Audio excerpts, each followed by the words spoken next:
Now from 4 slabs to 2 slabs and a special one for other goods, which are the sin goods. How do you see this reform? Good morning, Deepika, and good morning, viewers. Well, there's just one thing that I can think of. This is a reform windfall, and it's very wide and very deep in its manifestation, and that is something which is very welcome. In fact, I think what has been announced yesterday by the Honorable Finance Minister surpasses all expectations that the industry and stakeholders had, with this rate rationalization exercise. Generally, what was going around was that the two slabs of 12% and 28% would be removed. So the discussions were hovering around, how those items will be refitted. But as I said, they're quite startling in terms of the depth they've managed to achieve. Right. And one of the very stark things which comes out so clearly and which is so positive for industry and for consumers is the broadbanding of rates for a large range of products. So if you recall, there were lots of issues about classification of food products, for example, because there were different rates applicable to different food products, and there was rate arbitrage, and there were advanced rulings, at variance across states, causing a fair amount of disputes and, contention. But all that has been settled in one stroke by these reforms, and all food products, if you've noticed, have been broadbanded at 5%.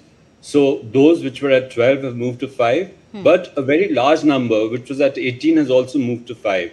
So it's a very big boost for the food processing sector. Another thing I want to mention with regard to food processing is that there was a residual entry which attracted a very high rate of tax. That was for any food product which was not elsewhere specified. Now, the industry had been clamoring for a long time that this stifles innovation. Any new products that are introduced invariably, attract the highest rate. And therefore, it becomes difficult to make them viable at the time of inception.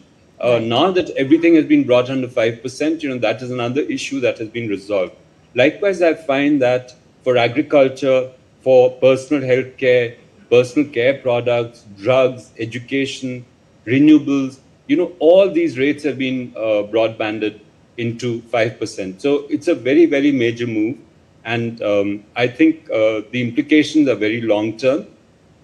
The other point which I want to make, Deepika, is that apart from the boost to consumption, which everybody has been talking about for a while, which definitely this package is going to give, the other implication, as I see it, is that the rate structure is now so stable because most of the anomalies and versions have been removed, and they were there right from the inception of GST, and they were a big problem for the industry. Some because of the rate inversions they were causing, the blocking of working capital and all of that.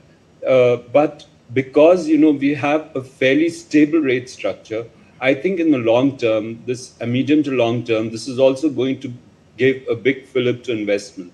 Indeed. Because after all, what is it that investors look for? They look for certainty and they look for stability. Right. And I think that is something additional, which is not much talked about, which this rate structure is going to provide. So it's a positive every which way I look at it. Right. And frankly, if I look for anomalies in the rate structure now, there are almost none that I can find.